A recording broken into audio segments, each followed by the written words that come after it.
Why not just do water? If it's a vessel. I'm not talking to you anymore. Anyways, what's up, guys? Today we're gonna talk about 5 things that we hate. Comes with a caveat because like the Fit is honestly a great car.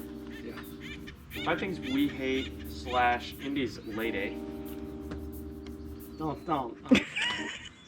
hates about our Honda Fit. I did it. It's already done. You're cutting that out. Fix it in post. So reason number 1 is gonna be the most obvious reason. It's slow. I think it's listed as like 116. Yeah, horsepower. it's 116. if I remember, I had a 2010 Yaris. Yeah. This is a 2010. This is 2010. I think the Fit had like 7 horsepower on the Yaris. I think the Yaris was 108. Okay, so that makes Yeah, sense. but they were basically the same 0 to 60, like performance-wise. Like they're identical cars. Like it's a Yeah. Toyota Yaris is a Honda Fit. basically the same Yeah. thing. Yeah. It's slow.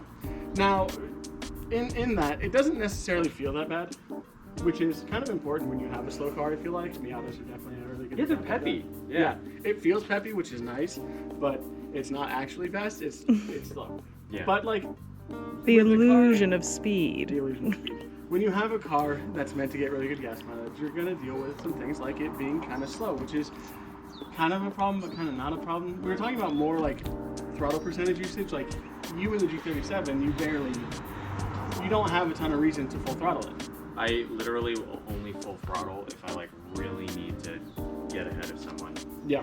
and they're all racing me, because even then I don't need to get ahead of. Like I do use like 2/3 throttle if I need to get in front of someone. Yeah. Whereas with something like this, you're gonna use a lot more throttle because it kind of needs it.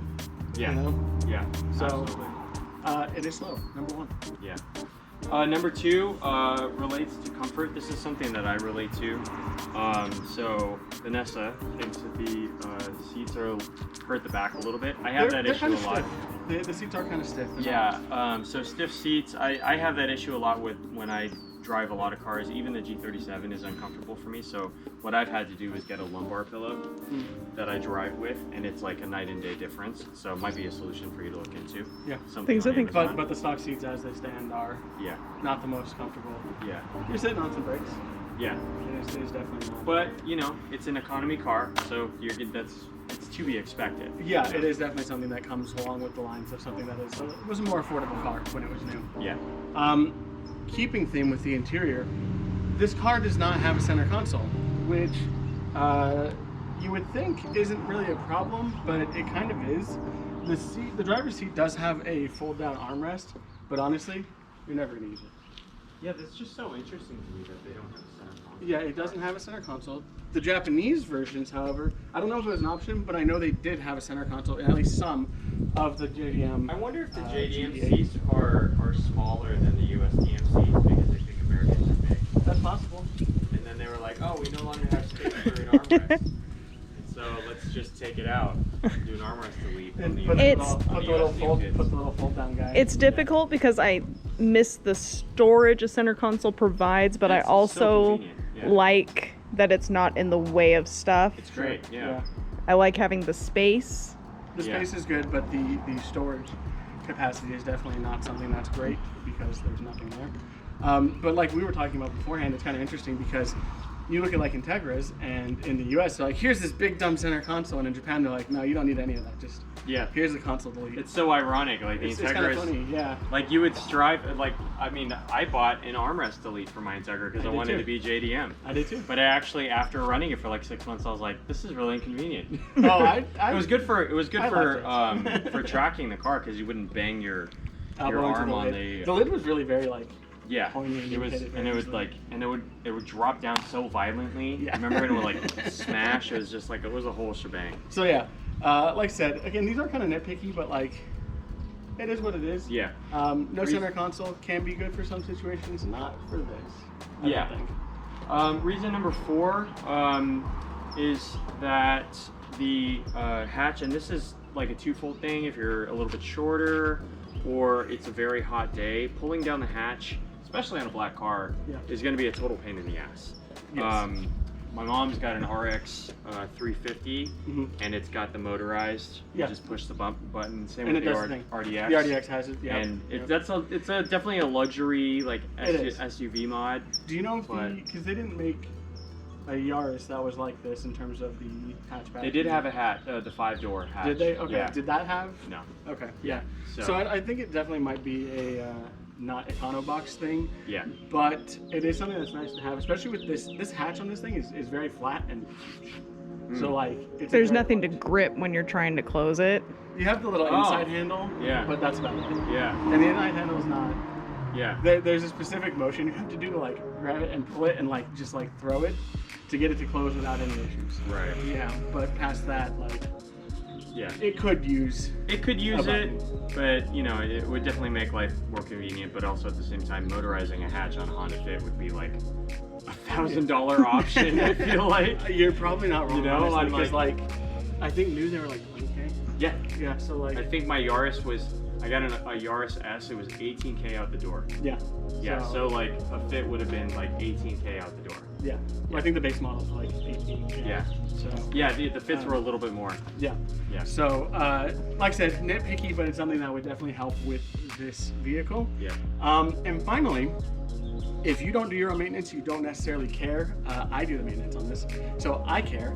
This giant cowl here is a big pain because if I need to do spark plugs, even oil changes, the oil filler cap is really difficult to get to. You have to have like a little attachment for the bottom to like Yeah. snake over, Yeah. kind of like we had to do with the Ducati. Yeah. And this is not a Ducati. Right. You know, that's something you'd expect with an Italian sport bike, not Yeah.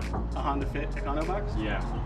But yeah, this whole cowl has to come off to do. Spark plug, suspension, front suspension. Yeah, front suspension has to come off to do. And like when I say this front cowl, I don't necessarily just mean this plastic part. The hood. There's a big, well, yeah, the hood. It's easier to pull the hood, and underneath this, there's a big metal support frame Right. piece. Yeah. It's like the And gutter. like, The gutter well, for like the- you can get to the suspension without taking that out, but like, why?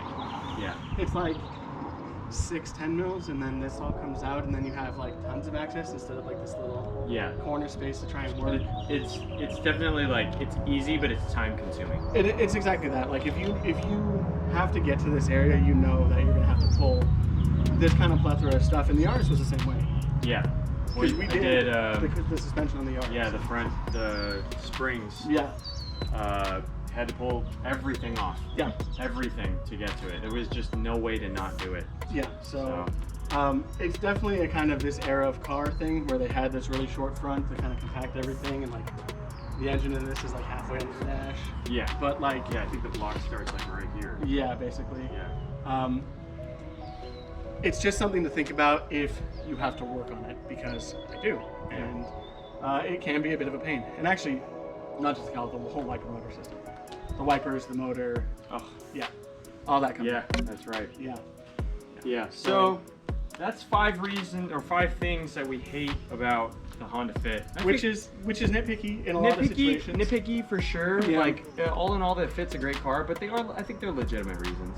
I think so. Things. You know, I think Yeah. just this whole concept that they had with the cowl thing is just a lot. It's just a lot to deal with for some basic maintenance stuff. Yeah. Everything else, like I said, is honestly pretty nitpicky, but like, it is what it is. All in all, it's a freaking great car, though. It is. So let us know what you guys think.